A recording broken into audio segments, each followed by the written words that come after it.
Bonsoir à tous pour cette nouvelle visioconférence. Merci à Karine Savel et Muriel Baricou-Galupo qui vont nous faire une super présentation comme elles ont dans leur habitude. Pour poser vos questions à la fin de la visioconférence, vous avez un chat sur votre droite auquel vous pourrez écrire le message et Fabienne lira vos questions à la fin de la visioconférence. Donc, la visioconférence, c'est Spondy et sexualité chez la femme. Je vais laisser la parole à Karine et à Muriel. Bonne conférence, merci. Merci Delphine. Merci Delphine. Je propose peut-être que l'on se présente. Karine, si tu veux peut-être nous expliquer ou nous résumer un petit peu tes différentes fonctions, surtout par rapport D'accord, au donc sujet. bonjour à tous, merci d'être présents, merci à l'association de parler de cette thématique. Donc je m'appelle Karine Savel, je suis infirmière sexologue au CHU de Clermont-Ferrand. Donc j'ai une action transversale en tant qu'infirmière sexologue dans différents services qui accueillent des patients atteints de maladies chroniques, dont la rhumatologie, puisque antérieurement j'étais infirmière en rhumatologie. Merci. Karine, c'est vrai qu'elle a vraiment une spécialisation, la double casquette qui nous intéresse, hein, c'est-à-dire que autant les connaissances en rhumato en tant qu'infirmière et puis la casquette de sexologue. Donc c'est vraiment on va dire une valeur ajoutée au sujet aujourd'hui. Pour ma part, c'est plutôt la partie psycho-sexo. Donc je suis Muriel Bassigalupo. Delphine a toujours encore aujourd'hui du mal avec mon nom de famille. Mais voilà, je suis sexologue clinicienne, j'exerce sur Montpellier en libéral. Je suis l'auteur d'un livre sur la sexualité féminine au fil de la vie. Et puis, j'interviens régulièrement auprès des équipes soignantes sur la santé sexuelle et plus particulièrement en maladie chronique. Et c'est comme ça que j'ai eu la chance de rencontrer Karine et d'avoir le bonheur de travailler avec elle à de multiples reprises. Donc, j'espère que toutes les deux, avec notre complémentarité, on va vous proposer quelque chose qui va vous en tout cas vous apporter à vous qui êtes aux prises avec cette maladie. On va le faire donc sur vraiment la sexualité au fil de la vie en partant des différentes étapes du processus de maturation sexuelle de la femme. Donc en démarrant avec la petite enfance entre 0 et 6 ans. Après, on verra sur la période de latence 6-12 ans, ensuite chez les ados, la femme adulte et puis la senior. Moi, propose de poser en fait les bases de ce processus de maturation sexuelle sur ces différentes étapes et Karine de son côté du coup va nous expliquer quelles peuvent être les conséquences d'une spondyloarthrite sur justement ces différentes étapes du processus de maturation sexuelle. Voilà. Alors peut-être qu'on peut, Fabienne, mettre la première diapo. Karine, je te passe. Est-ce que tu veux que je te passe la parole ou est-ce que je. Oui, Bon, oui. Donc, juste pour rappeler un petit peu en termes d'épidémiologie, vous le connaissez, j'imagine. Toutefois, la spondyloarthrite en France touche entre 0,3 et 0,4% de la population. Dans 80% des cas, les symptômes apparaissent jeunes, c'est-à-dire avant l'âge de 30 ans, ce qui a un impact significatif sur la santé sexuelle. L'âge moyen de survenue est 26 ans. Et en France, on a un sexe ratio de 1 pour 1, un homme, une femme. Il y a une prédisposition génétique, le gène HLA-B27, et aussi des manifestations extra-articulaires possibles, à la fois digestives, cutanées, ophtalmologiques, pulmonaires ou cardiaques. On peut changer de diapo. Juste avant. Voilà. Donc, c'était juste pour vous montrer comment va être construit un petit peu la présentation de l'impact de la spondyloarthrite sur la sexualité aux différentes étapes de la vie d'une femme. On parle toujours en maladie chronique de 3 niveaux d'impact. Les impacts primaires qui, eux, sont vraiment la physiologie de la maladie sur la physiologie de la sexualité. C'est vraiment le côté purement organique. Ensuite, les atteintes secondaires, ça va être l'impact des symptômes de la maladie sur la santé sexuelle. Et en tertiaire, ce sont toutes les causes psychosociales, l'ajustement dans le couple, le vécu de la maladie, l'image de soi, l'image du corps, l'estime de soi. À droite, vous pouvez voir un schéma qui, en fait, montre un petit peu notre base de travail, même si ce schéma peut être aujourd'hui controversé. C'est la base du travail des sexologues, c'est la courbe de Master et Johnson, donc version féminine. C'est-à-dire qu'on voit qu'il y a toujours une phase de désir, une phase d'excitation qui pour la femme correspond à la phase de lubrification, une phase de plateau et une réponse orgasmique. Et une femme, si elle est stimulée après le premier orgasme, peut éventuellement avoir plusieurs orgasmes. Elle n'a pas de période réfractaire comme chez l'homme. Donc, c'est un petit peu notre base de travail. Et le DSM-5, qui est le référentiel des maladies mentales, enfin, on a mis les troubles de la sexualité dans ce référentiel-là, bien que ce ne soit pas des maladies mentales, mais on travaille toujours sur les troubles du désir, les troubles de l'excitation, les troubles de l'orgasme, et c'est un petit peu cette lecture. Donc, par rapport aux études dans la spondyloarthrite, on voit que par rapport à des populations contrôle, donc des personnes qui n'ont pas la maladie, il y a plus de troubles du désir, de troubles de la lubrification. Et tout ça, tous les troubles sont souvent corrélés avec l'activité de la maladie. Si la maladie est contrôlée, les troubles seront moins fréquents. On peut passer à la diapo suivante. Merci. Je te laisse la parole, Muriel. Merci. Alors, diapo suivante, Fabienne, s'il vous plaît. Je vous propose qu'on aille donc sur le tout début, la petite enfance, qu'on situe approximativement entre 0 et 6 ans. On a longtemps pensé que l'enfant était un être asexué. Qu'il n'était absolument pas du tout concerné par la fonction sexuelle, qu'il n'avait pas de curiosité dans ce sens-là ou qu'il n'avait même pas de réaction sexuelle. Et c'est une idée qui est complètement fausse. L'être humain est sexué, il l'est à partir du moment où il est conçu et il va le rester jusqu'à la fin de sa vie. C'est pour ça qu'aujourd'hui, on va vraiment survoler jusqu'à la femme âgée. L'enfant est sexué même dans l'utérus quand il est au stade fœtus.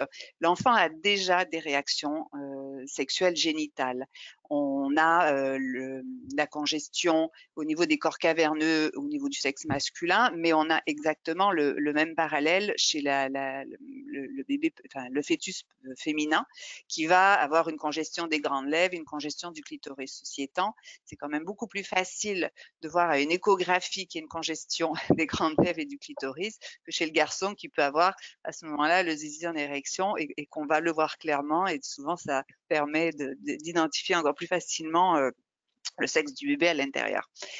Mais déjà voilà, c'est pour vous dire qu'il n'est pas encore sorti du ventre et il est déjà avec des réactions sexuelles génitales. Et puis, une fois qu'il est mis au monde, le nourrisson va répondre par tout un tas de signes d'excitation sexuelle avec une variété de sensations. Il est évident qu'il n'a pas le concept de la sexualité, il n'est pas encore suffisamment structuré cérébralement pour avoir cette conception-là quand il est encore tout bébé, mais son corps, lui, va réagir à tout un tas de sensations. J'ai le souvenir qu'on m'avait d'ailleurs expliqué, j'étais jeune maman à l'époque, que quand on prend notre bébé et qu'on le met sur le côté de la hanche, et puis voilà, on lui parle et on le secoue comme ça pour le calmer, la pression du sexe de l'enfant sur notre hanche et même à travers la couche peut créer une pression au niveau de la zone génitale et donc induire des sensations agréables et induire des réactions physiologiques d'excitation sexuelle.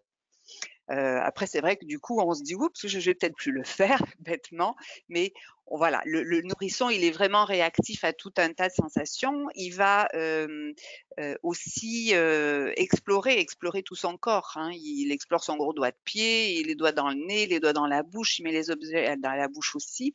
Mais dans cette logique d'exploration, il va aussi se rendre compte qu'il y a des zones que nous, on sait en tant qu'adultes qui sont des zones sexuelles, que lui n'en a pas encore la conscience, mais il a des zones de son corps qui sont plus particulièrement agréables à toucher, à explorer. Et donc, très spontanément, il va retourner vers ces zones-là et il va éventuellement se caresser se créer et s'induire des sensations agréables. Donc, on peut voir, hein, on reste chez la femme aujourd'hui, donc on peut voir chez la petite fille des comportements même masturbatoires, où elles vont se frotter contre la peluche, contre le jouet, contre le coussin. Vous pouvez les voir devenir toutes rouges. Il y a une espèce de tension là, sanguine qui se met en place, et même souvent avec une réaction orgastique et un état de bien-être qui en découle. Et les enfants peuvent toujours sans conscience du concept de la sexualité, répéter ce comportement-là simplement parce que ça leur fait du bien. C'est aussi une phase où ils vont s'intéresser aux différences sexuelles anatomiques parce que c'est ce qui va leur permettre de consolider leur identité de genre, c'est-à-dire le sentiment d'être garçon, le sentiment d'être fille, et pourquoi ils sont garçons, pourquoi ils sont filles, donc se comparer, se regarder, s'explorer avec vraiment cette idée de dire voilà, je suis une fille pour telle raison et lui c'est un garçon pour telle raison, et on est dans ce dimorphisme-là. Donc il se passe tout un tas de choses à cet âge-là qui nous permet vraiment de réaliser que l'enfant est déjà sexué avec son petit niveau de maturité sexuelle à lui. Alors, moi, en tant que psychosexologue, j'avais toutes ces informations-là, mais c'est vrai que naturellement, je me suis retournée vers Karine pour lui dire, mais est-ce qu'un enfant peut avoir une spondylo? Est-ce que cette maladie peut déjà impacter cette première phase de processus de maturation sexuelle? Et donc, là, je passe le relais à Karine pour qu'elle Alors, réponde. il est quand même rarissime que la maladie apparaisse avant 10-12 ans, donc cet âge-là est plutôt serein. Quand bien même il arrive dans l'arthrite juvénile idiopathique qu'elle survienne effectivement très très jeune, et on comprend bien en quoi au final l'enfant va percevoir non pas son corps comme source de plaisir, mais parfois comme source de douleur, une douleur qui l'envahit et qu'il ne va pas comprendre.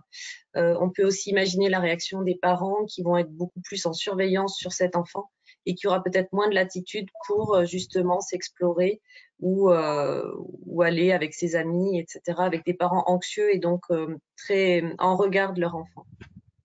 D'accord, c'est-à-dire donc du coup dans une privation d'exploration sexuelle, de la différence des corps avec tous les jeux qui peuvent tout à fait, avec une intimité moindre également, et oui. donc un corps qui parle, mais qui parle de douleur déjà.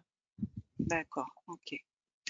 Alors ensuite, on a la deuxième phase, qui est la phase de 6-12 ans, qui, là aussi, idée un peu faussée, qu'on appelle encore surtout Freud, qui l'intitulait comme ça, qui appelait la période de latence. Ça nous donne parfois le sentiment qu'il s'y passe pas grand-chose dans cette période-là, alors que c'est pas tout à fait la réalité. Entre 6-12 ans, il y a beaucoup de questions qui commencent à fuser chez l'enfant. Comment il est venu au monde, comment il est arrivé, comment on fait les bébés. Il y a aussi cette question de consolidation de l'identité de genre. Donc là aussi, encore plus, je me sens fille ou je me sens garçon. Et on commence à en parler plus même maintenant aujourd'hui. On me dit que je suis fille, mais je me sens garçon. On me dit que je suis garçon, je me sens fille. Donc parfois, chez certains enfants, il y a effectivement cette distorsion entre son identité de genre et son ressenti interne. C'est vraiment une période, un peu ça, la période des clans unisexes. Hein. Les filles jouent avec les filles et elles veulent pas intégrer les garçons dans leur bande, et les garçons jouent avec les garçons. Les clans se regardent, s'observent, mais se trouvent pas forcément très intéressants. C'est une période aussi où il y a les idoles et qui vont également contribuer à venir consolider le sentiment d'être une fille, et c'est bien d'être une fille comme ça et on veut faire la même chose que nos idoles. Et donc il y a vraiment toute cette construction là qui se met progressivement en place.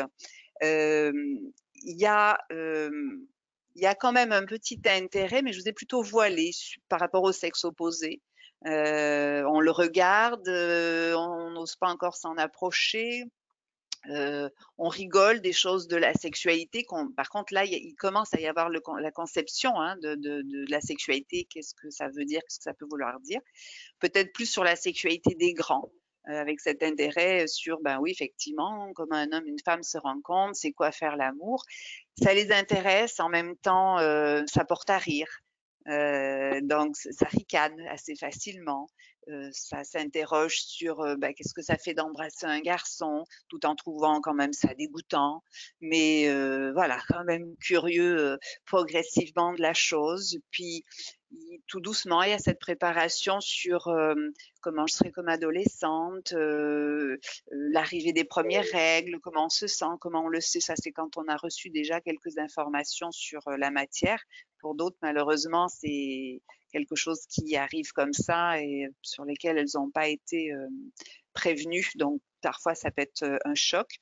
Donc, voilà, il y a vraiment tout ça qui se passe entre 6-12 ans et donc, c'est pas du tout dénué de sexualité, loin de là. Karine, de ton côté? Alors, moi, je suis allée chercher plus dans les études. Donc, je regarde un petit peu mes notes en même temps. Donc, effectivement, entre 10 et 12 ans, c'est surtout là que peuvent apparaître les premiers signes de la maladie. Donc, l'AJ, l'arthrite juvénile idiopathique. Et c'est souvent des antésiopathies. Donc, ça parlera aux personnes qui ont la maladie dans 60% des cas. Donc, à cet âge-là, elle touche seulement. Elle touche 30% des filles, c'est plutôt dans la petite enfance une maladie chez les garçons. Et contrairement à ce qu'on peut observer chez les adultes, c'est souvent des manifestations initiales d'une atteinte plus périphérique qu'axiale. L'atteinte axiale viendra un peu plus tard. Donc, la recherche de l'antigène HLA-B27 est positive dans 70% des cas, mais ça ne constitue pas un argument diagnostique formel, un peu comme chez l'adulte. Et donc, il y a énormément de diagnostics différentiels et notamment un processus tumoral, ce qui peut être vraiment très, très anxiogène à l'annonce, à la recherche de la cause des douleurs, parce que les parents peuvent aussi se projeter dans le fait que leur enfant va avoir un cancer. Et je pense que l'enfant ressent aussi le stress de ses parents, ce qui peut vraiment constituer un choc à cet âge-là. Donc, à cet âge, le traitement, c'est surtout les anti-inflammatoires, les infiltrations de corticoïdes et les traitements de fond, mais pour les formes plus sévères. Au premier stade, en fait, les enfants, ils se plaignent souvent de douleurs articulaires avec enflure et raideur, mais il y a d'autres signes avant-coureurs de la maladie. C'est-à-dire que l'enfant, il va avoir des difficultés à participer aux activités dont tu parlais, Muriel, les jeux entre pairs qui sont très importants et qui vont construire leur personnalité. Ils ont des difficultés à faire du sport, les activités scolaires, souvent à cause de la douleur articulaire. Ils peuvent être irritables parce que c'est comme ça qu'ils vont manifester leur douleur. Donc forcément, pour se faire des amis, c'est un peu plus compliqué quand on est un enfant irritable. Et parfois, ça peut aller jusqu'à un refus de marcher avec un boitillement ou alors jusqu'à ramper. Enfin, il y a des enfants qui perdent la marche à ce moment-là. Comme tu l'as dit, le développement social, c'est fondamental à la période de la vie. Et en fait, ça se trouve perturbé par les maladies, les rendez-vous médicaux, les absences scolaires et le stress parental. Et puis à ce stade, pour eux, enfin comme pour beaucoup d'enfants, mais surtout pour eux, il est difficile de se projeter à l'âge adulte parce qu'on ne sait pas si la maladie va disparaître spontanément ou si elle va se transformer en réelle spondyloarthrite à l'âge adulte. Donc en plus, ils ne peuvent pas savoir si la maladie va disparaître et ils sont un peu dans ce fantasme que c'est transitoire ou si ils vont porter la maladie toute leur vie. Je te laisse parler de l'adolescence, Muriel, qui est une étape fondamentale. Oui, pardon. Ça me fait déjà penser à une patiente qui est venue adulte, consulter, mais qui était aux prises avec cette maladie chronique quand même très tôt et qui me disait qu'elle avait eu depuis toute petite l'impression d'un corps qui avait été tellement été médicalisé, tellement ausculté dans tous les sens, observé, qu'elle avait été dépossédée de ce corps-là et que donc de ce fait, tout ce qui pouvait s'y passer, elle était passée à côté. Et donc, moi, ce que je vous donne comme information sur, il se passe ça en 0-6 ans, il se passe ça sexuellement en 6-12 ans, elle, c'est des choses qu'elle a absolument pas pu percevoir parce que elle a eu vraiment cette impression que son corps ne lui appartenait plus et que tout le monde était très, très intrusif. Donc, on voit déjà là qu'effectivement, de quelle manière la maladie, elle peut venir perturber le processus de maturation sexuelle avec, on imagine bien, et on va en parler tout à l'heure, les impacts sur la sexualité de l'adulte. OK. Alors, l'adolescence constitue en gros entre 12 et 18 ans, 18-20 ans, mais il y en a à 25 ans, ils y sont encore, il y en a à 40 ans, ils y sont encore. Et je reviens toujours là-dessus, ces étapes-là dont on parle, on vous les situe approximativement, mais c'est pas un truc figé. On s'en doute bien, il y a des gens qui rentrent beaucoup plus tôt dans la phase de l'adolescence, d'autres qui vont y rentrer plus tardivement, il y en a qui vont en sortir plus tôt, d'autres qui vont en sortir plus tardivement. Mais c'est juste pour avoir des repères. Donc, l'adolescence, moi je l'intitule l'entre-deux mondes. C'est le moment de la vie où on est effectivement tout à fait un enfant, mais on a encore des comportements infantiles. Et puis c'est un moment où on est un peu adulte, mais pas encore complètement. C'est le moment où je pense à la fille d'une amie qui pouvait réclamer haut et fort de sortir avec le soir avec ses copines ou ses copains et de pas avoir d'heure de rentrée et puis en même temps de réclamer le lendemain un biberon de coca voilà pour boire, c'est pas dans un verre mais encore dans un biberon. Donc voilà, c'est toujours cette espèce d'entre-deux là et un peu sur un fil où voilà, ça bascule plus d'un côté ou plus de l'autre en fonction des moments. C'est une étape, et on le sait, où là, il se passe vraiment, vraiment beaucoup de choses, puisque déjà corporellement, c'est l'arrivée de la puberté. Donc, il y a tous les changements physiologiques qu'on connaît. Chez la jeune fille, l'arrivée des règles, la pilosité au niveau du pubis, des grandes lèvres, la poitrine qui se développe. Puis tous ces changements hormonaux qui amènent des changements aussi d'humeur où elles peuvent être très joyeuses, puis l'instant d'après se mettre à pleurer, et puis après être irritable, et puis l'instant d'après être en colère contre tout le monde, et puis à nouveau redevenir gai et agréable. Et il y a vraiment, voilà, on ne sait pas trop, même soi en tant que parent, où les situer, et on est souvent décontenancé à ce niveau-là, mais eux le sont également. C'est une période où elle vacille entre fierté de devenir une jeune femme et puis en même temps inquiétude.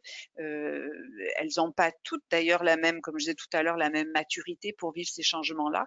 Il y a des jeunes femmes chez qui l'arrivée, la puberté, les changements physiologiques, ça arrive beaucoup trop tôt pour elles et elles sont pas suffisamment matures affectivement ou émotionnellement pour être capables de bien le vivre. Et elles se sentent projetées beaucoup trop rapidement dans ce corps de femme qui peut être perçu comme désirable par d'autres. Et puis il y en a d'autres pour qui, au contraire, c'est une grande fierté de voir tous ces signes de la féminité se développer. Et pour d'autres encore, c'est vraiment voilà, c'est surinvesti. Très tôt, elles sont trop femmes. Mais effectivement, chacune a son rythme dans ce processus-là. C'est bien entendu encore une étape où on consolide son identité de femme. Le groupe de pairs est encore très important à cette période. On se compare les unes les autres. On a une espèce d'idéal de ce à quoi devrait ressembler une femme désirable, une femme séduisante. Et ça peut être voilà, quelque chose de très anxiogène pour certaines ou au contraire source de grande fierté pour d'autres. Et puis, c'est bien entendu la saison des premières. La première boum, le premier baiser sur la bouche, puis le premier baiser avec la langue, et puis le premier petit flirt un peu plus poussé avec les premières caresses, le premier contact avec le corps de l'autre, avec le désir aussi et les réactions physiologiques sexuelles de l'autre. On peut comprendre que ce soit vraiment une période assez perturbante parce qu'il se passe tellement de choses nouvelles là-dedans que, voilà, chacune en fonction de son profil de personnalité, et puis de ce qu'il vit, va réagir à sa manière à cette phase-là. Il y a aussi la question de quand est-ce que je vais avoir mes premiers rapports, la difficulté à se situer, d'arriver à le faire par envie et pas forcément juste pour répondre aux désirs de l'autre ou faire soi-disant comme les autres pour se sentir normal alors qu'on n'est pas prête à vivre ça. Donc il y a des démarrages sexuels pour certaines jeunes filles qui arrivent beaucoup trop précocement et on les retrouve du coup très rapidement dans des symptômes sexuels comme le manque de désir, le vaginisme, qui est une incapacité à vivre une pénétration tellement elle contracte l'entrée vaginale et donc le sexe masculin ne peut pas rentrer. Pour d'autres, ça va être de la dyspareunie, donc une douleur, la pénétration mécaniquement impossible, mais ça va induire une douleur dans cette pénétration parce qu'elles sont pas encore dans cette maturité-là pour la vivre et l'investir érotiquement complètement.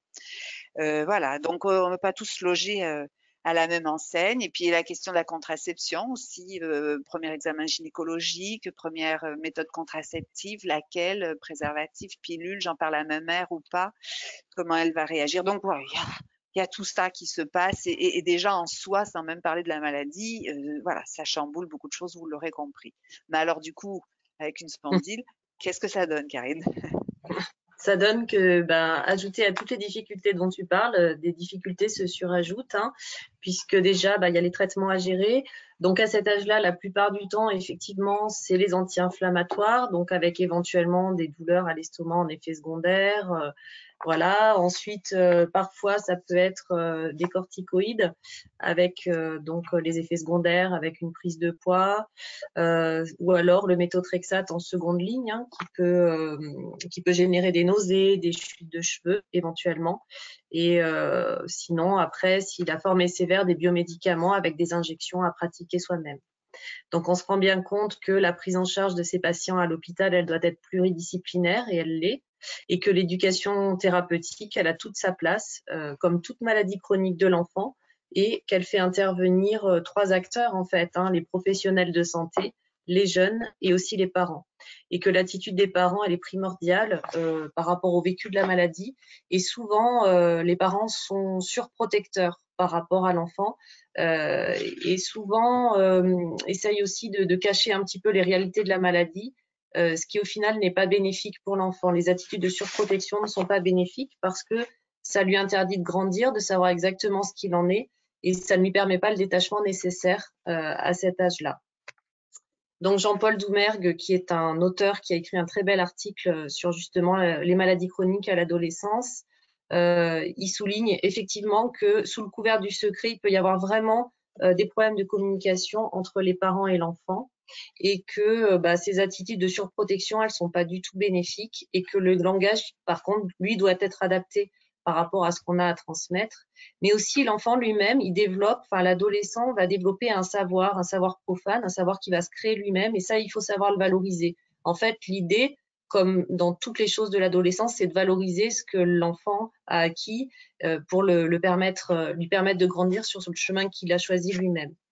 Mais on se rend bien compte que la sexualité, c'est un sujet intime par excellence et en fait, c'est un tabou puissant et difficile à évoquer, surtout par des professionnels de santé qui, si la maladie a commencé jeune, ils ont vu grandir l'enfant. Et donc, c'est un peu comme les parents. À un moment donné, parfois, on n'est pas très à l'aise pour aborder la sexualité avec son enfant. Et les professionnels de santé sont un peu des figures parentales et ont du mal à aborder le sujet de la sexualité, à part s'il y a une nécessité de contraception avec certains traitements et notamment le méthotrexate. Concernant les études sur l'impact de l'arthrite sur la santé sexuelle des patients, elles sont très peu nombreuses. Donc, au niveau des atteintes primaires, il peut quand même exister une répercussion de la maladie sur l'axe gonadotrope, c'est-à-dire que la maladie peut influer au niveau hormonal. Et donc, il y a des études qui montrent un retard de maturation sexuelle chez les patients atteints d'arthrite juvénile par rapport à une population contrôle. Ce qui peut générer effectivement beaucoup de complexes, puisqu'à cet âge-là, on est quand même inquiet de l'image qu'on donne aux autres et on ne veut pas avoir l'air d'un enfant alors que les autres sont déjà formés, ce qui peut générer de nombreux complexes, voire des rejets ou des moqueries. Ensuite, en ce qui concerne les traitements, l'effet potentiel du méthotrexate sur la santé sexuelle a été peu étudié. Ça générerait surtout des problèmes érectiles chez les hommes, encore qu'il y a très très peu d'études publiées sur le sujet.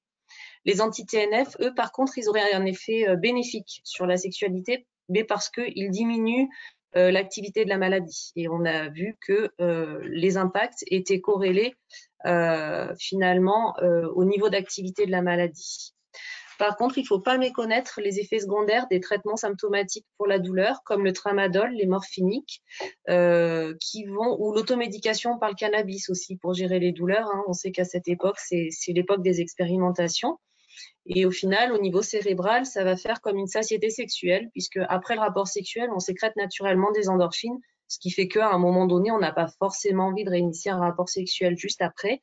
Et au final, quand le cerveau est baigné un petit peu par les endorphines, par la morphine ou le tramadol, eh bien, il y a moins de désir sexuel. Et puis, il y a les effets secondaires du méthotrexate, hein, on en a parlé avec les nausées, la chute de cheveux. Donc, c'est vrai que quand on est adolescente et qu'on commence un peu à perdre des cheveux, c'est quand même pas très engageant. Et il peut aussi y avoir les modifications corporelles liées à la prise de traitement, comme une prise de poids sous anti-TNF ou sous corticoïdes. Au niveau des atteintes secondaires, donc ça, c'est les symptômes de la maladie. On sait que l'AJ génère de la fatigue. Alors déjà que l'adolescent de base est fatigué, autant dire qu'en plus, avec une maladie chronique, ça lui laisse peu d'énergie pour aller un petit peu sur le monde extérieur. Les douleurs, hein, donc avec des difficultés pour avoir des activités avec les autres, un enraidissement et potentiellement une impotence fonctionnelle. Ça peut, on en a parlé, entraîner le retard de croissance. Et donc, on peut faire l'hypothèse que tout ça, c'est un frein à l'éveil à la sexualité. Avec ce que tu nous as expliqué, Muriel, on arrive facilement à faire les liens. Et puis, il y a aussi, dans certains cas, des symptômes gastro-intestinaux, dans 58% des cas quand même, ou un psoriasis qui peuvent gravement altérer l'image de soi. Et puis, donc, tu parlais un petit peu contraception. Donc, moi, je vais parler un petit peu fertilité. Donc, l'AJ peut avoir un retentissement négatif, en fait, sur la fertilité. On a remarqué à l'âge adulte un délai de conception allongé. C'est-à-dire, quand la femme, elle veut un enfant, elle va mettre plus de temps qu'une femme qui n'a pas la spondylarthrite. Et ça, on le met à la fois sur les symptômes de la maladie, donc avec une libido diminuée, et donc une diminution des rapports liés à la fatigue ou aux douleurs. Et puis, on a aussi montré que la réserve ovarienne était moins importante chez les femmes qui ont une spondyloarthrite par rapport à une population témoin. Il y a aussi plus de problèmes gynécologiques chez les femmes qui ont une arthrite juvénile, enfin chez les jeunes femmes, avec un nombre plus important de fausses couches. Des métrorragies, donc des règles plus abondantes et plus longues, des inflammations pelviennes et souvent des chirurgies pour des kystes ovariens. Donc, c'est vrai que quand on a une entrée dans la sexualité ou quand on construit son corps et qu'on a déjà des problèmes gynécologiques qui sont invalidants, ça peut vraiment donner une image de son corps et de la zone génitale qui est très péjorative. On sait que l'adolescence, comme tu le disais, hein, c'est quand même une période critique puisque ça combine tout un tas de facteurs, les facteurs biologiques, psychologiques, sociaux.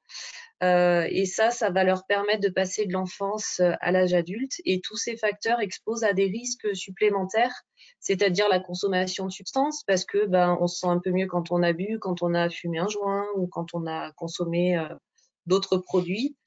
Et donc, en fait, du coup, ça expose à des risques. Hein. On se rend bien compte qu'on peut prendre des risques sexuels quand on est un peu désinhibé par des substances. Et les études ont montré effectivement qu'il y avait plus de grossesses non désirées chez les jeunes qui ont une arthrite juvénile que dans la population contrôle aussi. Ensuite, oui, la question de la contraception. Karine, je me permets de te couper 2 secondes, mais la question que je me pose immédiatement, moi, c'est, sachant toutes ces perturbations éventuelles, autant sur le plan physique que sur l'interrogation ou les doutes sur sa propre désirabilité, sa capacité du coup à être désirable, à être aimé aussi par quelqu'un d'autre, vers qui ils peuvent se tourner pour en parler? Parce que sur le terrain, concrètement, si les parents sont pas forcément à l'aise pour en parler, si les professionnels de santé qui les suivent depuis la petite enfance par rapport à la maladie sont pas forcément à l'aise non plus, qu'est-ce qu'on a comme Alors, je pense que pour l'Europe? les meilleurs interlocuteurs, enfin les meilleurs, en fait, c'est surtout une histoire de personne et d'ouverture d'esprit, d'écoute de ces jeunes et de leurs problématiques. Bon, c'est vrai qu'il peut y avoir les infirmières quand même en service de soins qui sont un petit peu formées quand même à la santé sexuelle. Après, j'orienterai plus sur l'infirmière scolaire parce qu'elles ont réellement des cours sur la construction de la sexualité à cet âge-là, avec toutes les compétences psychosociales à acquérir pour avoir une sexualité épanouie. Reconnaître ses sentiments, les sentiments de l'autre, le consentement, c'est des choses qu'elles travaillent beaucoup et qu'elles savent transmettre normalement, puisque elles sont chargées aussi de faire des cours d'éducation à la sexualité. Donc je pense que c'est des bons recours. Et sinon, les plannings familiaux restent tout le temps des ressources avec des conseillères conjugales et familiales qui peuvent débrouiller des situations, alors soit entre pairs, soit entre ados entre eux, soit des conflits avec les parents. Et puis elles sont de très bons conseils pour la contraception également. Donc c'est vraiment un recours et elles peuvent aussi donner des contraceptions sans l'avis parental. Les jeunes peuvent aller, même mineurs, dans les centres de planification familiale pour avoir une contraception. Je pense que c'est vraiment des ressources importantes. Peut-être aussi que alors ça dépend, ça implique une certaine autonomie, mais on a de plus en plus accès par le biais de la téléconsultation aussi à des professionnels de santé. Donc les jeunes qui sont quand même assez dynamiques sur les réseaux sociaux, il y a peut-être aussi cet accès-là maintenant qui est un peu plus facilité, où il peut y avoir une consultation sexologique même à distance sans avoir à se déplacer. Bon, après, il y a toujours la question de savoir est-ce que c'est remboursé par la Sécu ou pas, est-ce qu'il faut qu'il y ait un prépaiement, mais je pense que ça peut être un biais qui peut être, qui existe déjà un peu, mais qui peut être encore plus développé. Ou, je pense aux associations aussi qui ont un rôle à jouer pour rendre accessible les professionnels de santé avec qui les jeunes peuvent échanger.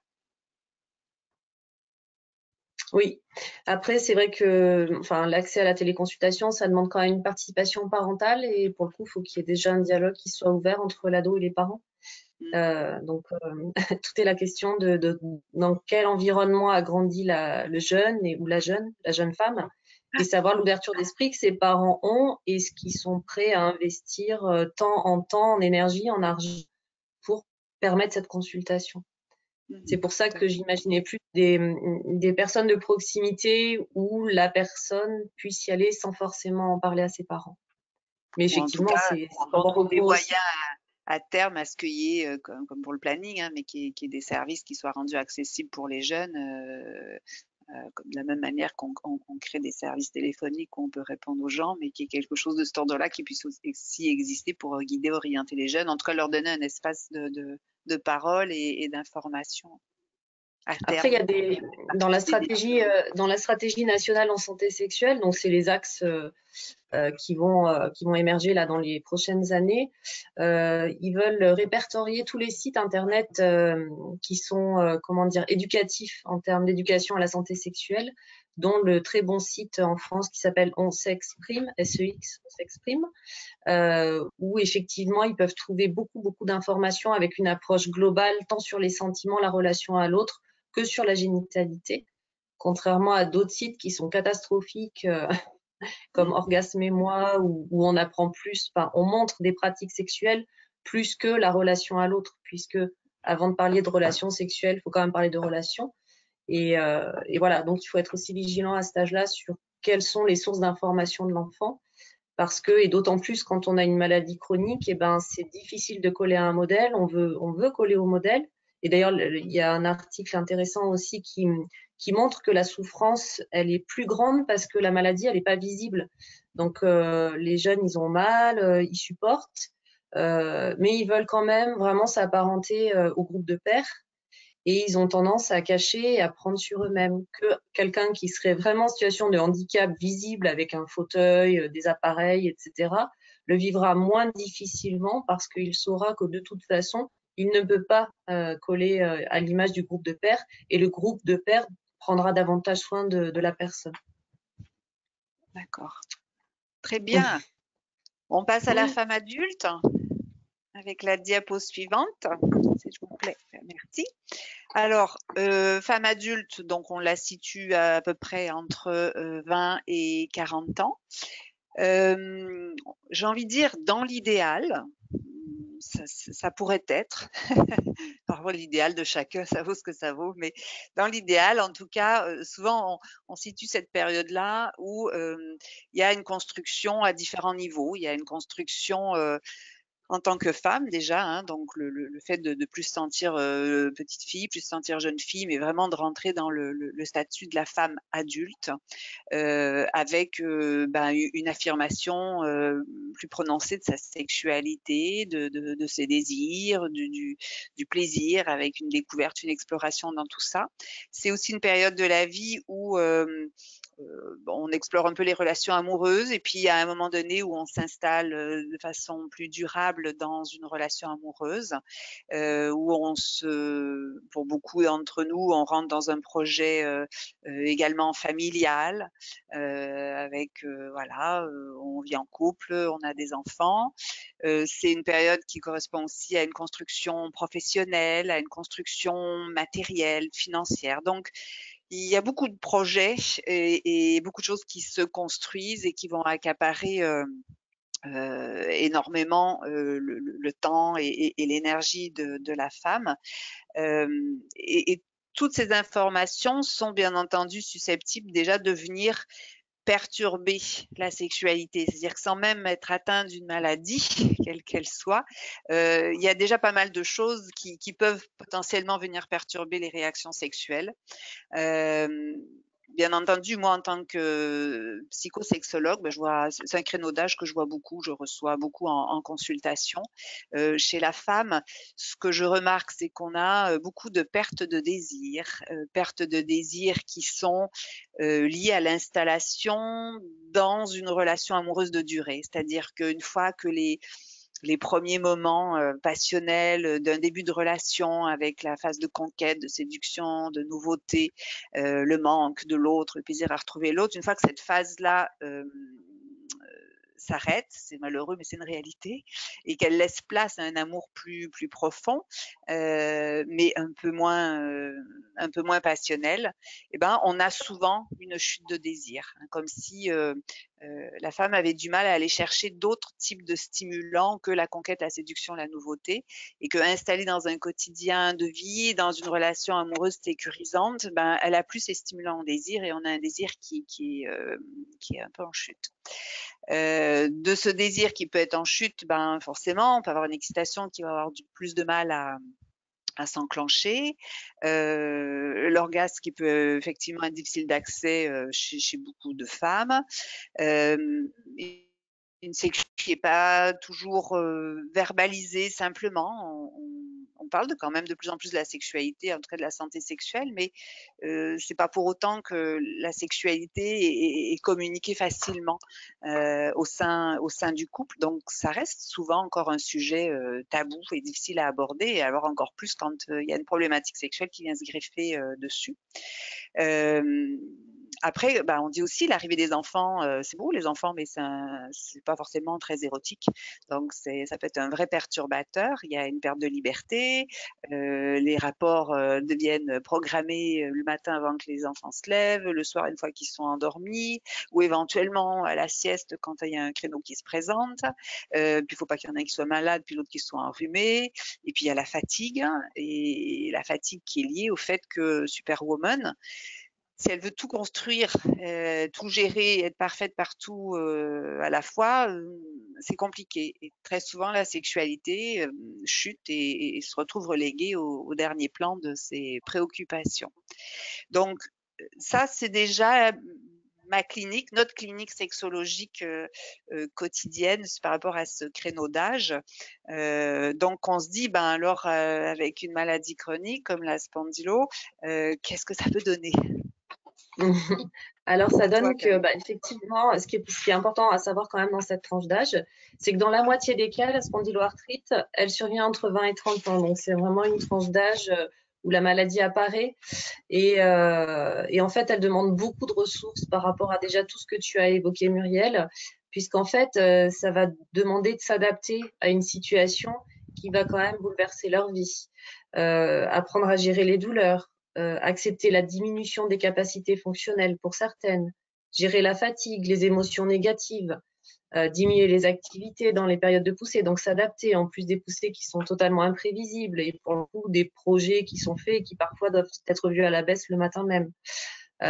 S'adapter à des nouveaux traitements, effectuer des auto-soins, multiplier les rendez-vous médicaux. Et on constate qu'en fait, les dépressions sont plus nombreuses dans la spondyloarthrite que dans la population générale. Et on parle de 20 à 50% selon les études, donc ce qui n'est pas négligeable.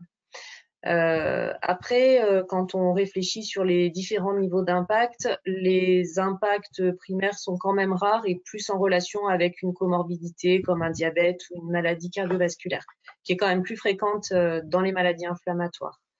Ensuite, les atteintes secondaires, on en a déjà parlé pour les AGI, ça va être les douleurs, la fatigue et puis aussi beaucoup une mésestime de soi avec une dégradation de l'image de soi.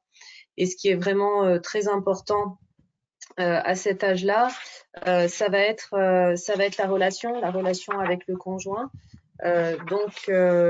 Soit la personne était déjà en relation avec quelqu'un et là, ça vient complètement éclater et perturber la dynamique du couple puisque c'est quelque chose de nouveau, c'est quelque chose qui est pas forcément vécu de façon très positive. Le partenaire doit s'ajuster à tout ça. Soit la personne était déjà malade quand elle a rencontré quelqu'un et à ce moment-là, il s'agit de garder quand même une part d'érotisme et pas que le partenaire devienne soignant. C'est un petit peu difficile d'être à la fois partenaire de quelqu'un qui est souffrant et à la fois conserver un niveau d'érotisme qui permet de susciter le désir, d'avoir des jeux sexuels, etc. J'ai trouvé quand même une étude norvégienne qui a été menée auprès de 23 patients et qui décrit en fait comment les personnes gèrent leur sexualité avec leur maladie. Donc certains ils choisissent d'être actifs pour ne pas solliciter les articulations douloureuses. Donc finalement les positions sexuelles sont managées par la personne malade pour éviter qu'elle ait des douleurs, ce qui laisse peu de place finalement au partenaire pour que lui aussi puisse exprimer ses désirs et sa sexualité. À l'inverse, il y en a qui sont totalement passifs parce qu'ils ont peur de se fatiguer. Et là aussi, le partenaire a l'impression qu'il faut qu'il fasse, qu'il est vraiment responsable de ce qui se passe dans le rapport sexuel. Au niveau de la communication dans le couple, et ça c'est très important, il y en a qui décident de pas du tout communiquer sur leur maladie pour pas effrayer le partenaire en fait. Ne jamais dire, donc ils supportent les douleurs, ils supportent beaucoup de choses, mais à terme ça conduit quand même à un sentiment d'isolement.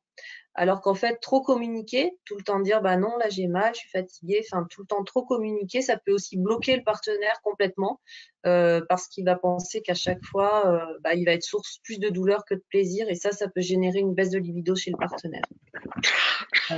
Voilà. Donc il y a quand même un aspect positif à la santé sexuelle pour les personnes qui ont une spondylarthrite, c'est que déjà ça renforce l'estime de soi. La personne se sent désirable en tant que femme, donc ça renforce cette estime-là. Et puis ça renforce aussi les liens dans le couple et ça diminue les idées négatives. Et puis comme on disait, après le rapport sexuel, il y a quand même une sécrétion d'endorphines et les endorphines, c'est un antalgique puissant. Ça aide à dormir.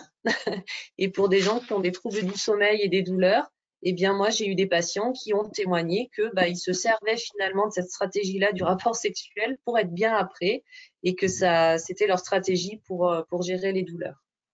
Voilà. Après je vais pas plus m'étendre parce que le temps passe rapidement. Le temps file. Alors, on passe à l'étape suivante, du coup, l'entre-deux âges, le 40-60 ans.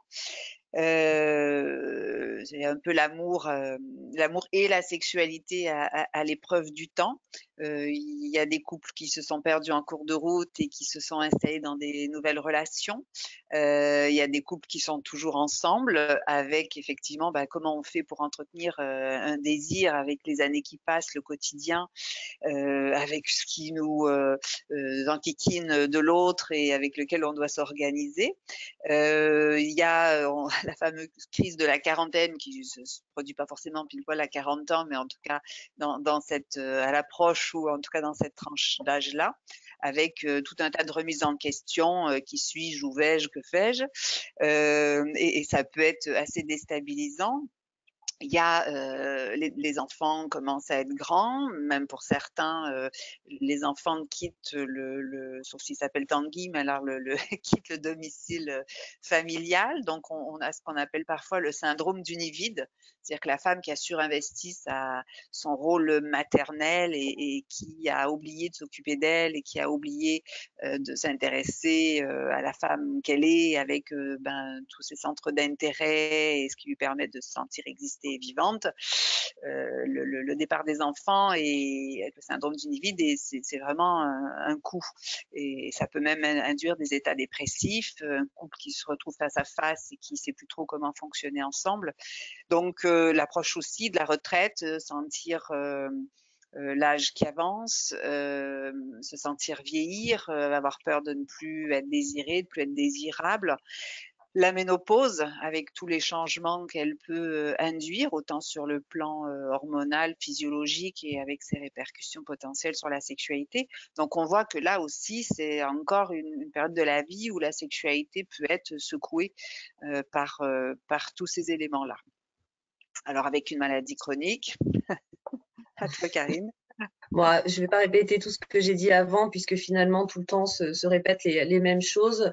La seule spécificité, effectivement, c'est dans la spondyloarthrite et dans cette tranche d'âge, c'est un surrisque de maladie cardiovasculaire. Pour rester purement sur l'organique, qui dit problème cardiovasculaire, dit diminution de l'engorgement clitoridien lors du rapport sexuel, donc beaucoup moins de lubrification que dans la population générale, donc des risques de douleur à la pénétration et donc ne pas hésiter à utiliser des lubrifiants. Certains le vivent comme utiliser un sextoy, mais non, enfin c'est juste pas un manque de désir, c'est juste que le corps répond moins et d'autant plus quand on a un problème un petit peu vasculaire, la lubrification se fait moins bien. D'accord. Et puis finalement, on passe à la sexualité du troisième âge, c'est les 60 ans et plus. Il fut une période où, quand j'étais jeune sexologue, a priori nos études s'arrêtaient à 80. Donc maintenant, on vit beaucoup plus longtemps et en bien meilleure santé, ce qui fait que on a adapté aussi les études et on a le 80 et plus. Donc je reviens sur ce que je disais en tout début de conférence, c'est la sexualité, elle reste vivante et possible jusqu'à la fin de notre vie. Tant qu'on est vivant et tant qu'on a un état de santé mentale et physique qui nous permet de vivre cette sexualité-là, elle est possible et non seulement elle est possible, mais en plus elle fait du bien pour les raisons, Karine, que tu disais tout à l'heure avec les hormones que ça sécrète.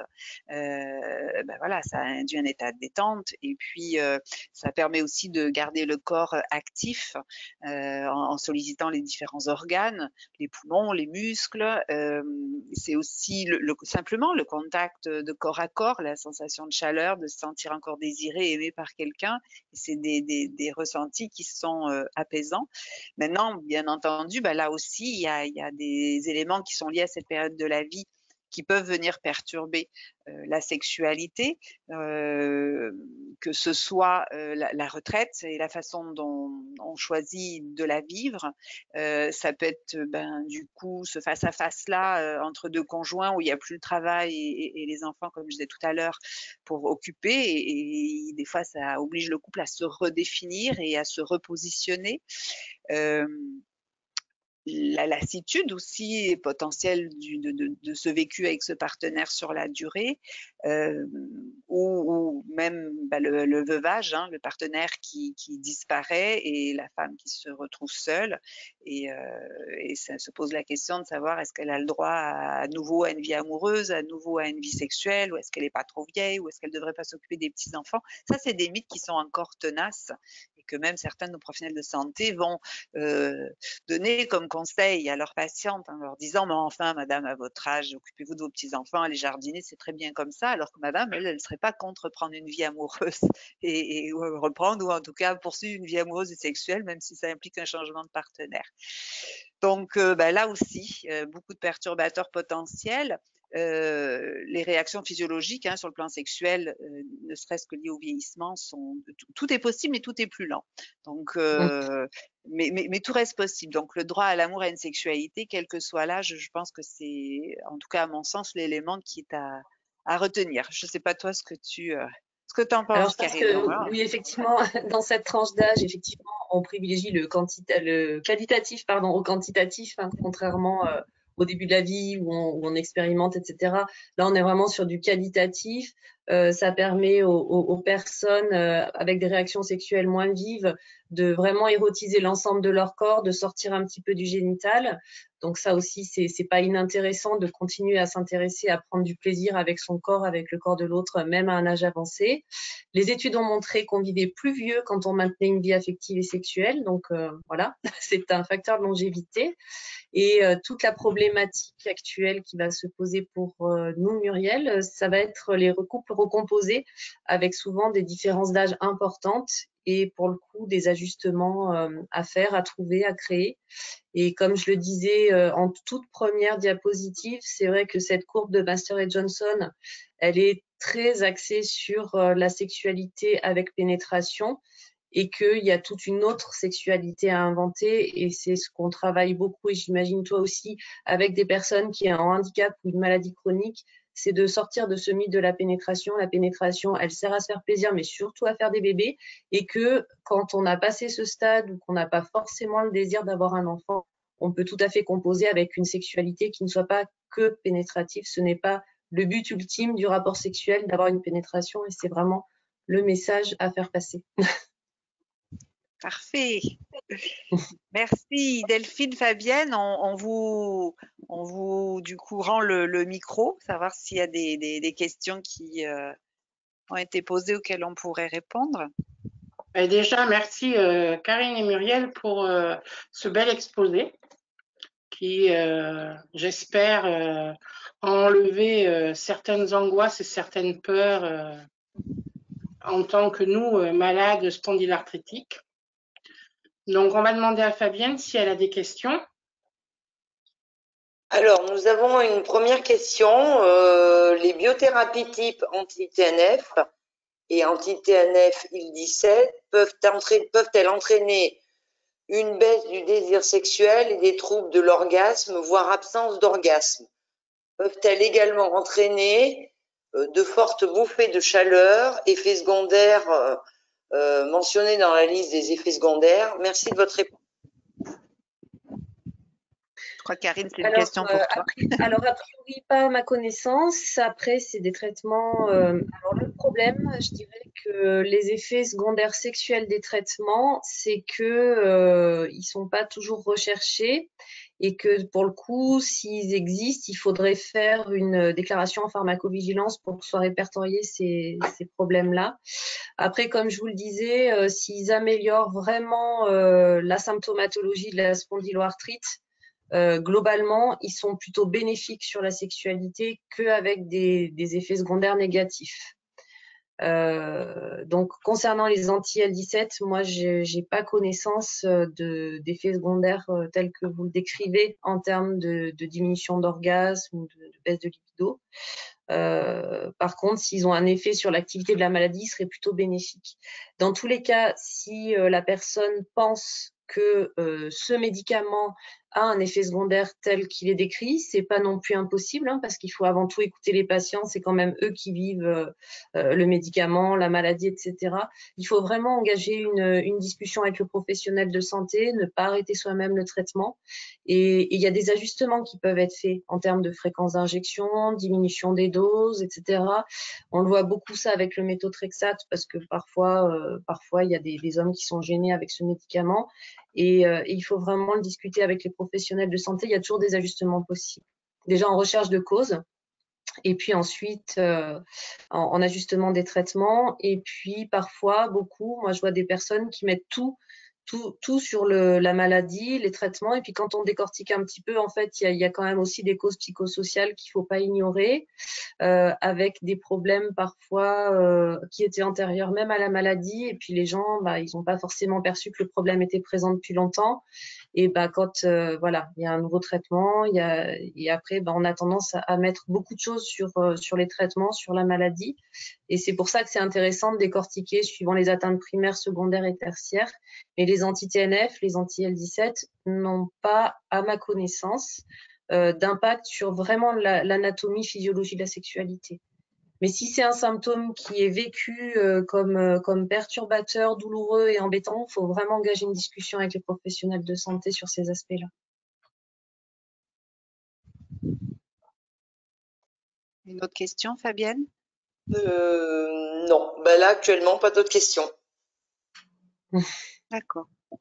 En tout cas, moi, je sais que j'en ai déjà parlé lors d'une précédente conférence, mais j'encourage fortement les patients à oser aborder le sujet avec les professionnels de santé qui les suivent, parce qu'il n'y a que comme ça que vous allez pouvoir être accompagnés, guidés ou réorientés vers d'autres pros de santé qui sont en mesure de répondre à toutes ces interrogations que vous pouvez avoir. Et c'est vrai que c'est assez, même pour nous, en tant que spécialistes, c'est souvent compliqué de faire le tri entre la part organique, la part médicamenteuse et la part psychologique. Donc voilà, n'attendez pas que le professionnel de santé vienne vous en parler. Enfin, oser aborder le sujet, c'est quand même le point de départ. Ne restez pas avec vos interrogations. S'il n'est pas en mesure d'y répondre, il vous réorientera. Mais en tout cas, voilà, ne restez pas enfermés là-dedans. Allez chercher des réponses. Oui, posez les questions d'abord. Et pas n'importe où les réponses, Delphine. Exactement. Chez les professionnels de santé, plutôt. Ou vers des associations, mais bon, voilà. Surtout, oui, parce que vous êtes assez dynamique, la preuve ce soir, hein, assez dynamique et actif sur le sujet de la santé sexuelle depuis un certain temps déjà. Donc, je pense que les associations font beaucoup bouger les choses à ce niveau-là. Elles sont vraiment au cœur de ces changements qui s'opèrent. Donc, il y a déjà plein d'infos auxquelles on peut avoir accès grâce à vous. Et puis, avec les équipes soignantes qui vous suivent, l'infirmière, le rhumato, parfois même le médecin traitant, et puis s'ils n'ont pas les réponses, de pouvoir vous réorienter vers un sexologue, un psychologue, pour essayer de faire le tri un petit peu dans tout ça, quoi. Tout à fait. Mais écoutez, Karine et Muriel, merci beaucoup d'avoir pris de votre temps ce soir pour nous faire ce superbe exposé. Plaisir. Merci à tous d'avoir participé. Et surtout, protégeons-nous encore, gardons les gestes barrières pour essayer de passer des fêtes de Noël le plus agréable possible. En bonne santé le plus possible. Voilà. Merci Delphine. Merci. Bonne soirée à tous. Merci à tous. Au revoir Fabienne. Au revoir tout le monde. Merci beaucoup mesdames de cet excellent exposé. Au revoir. Merci. Bonne soirée.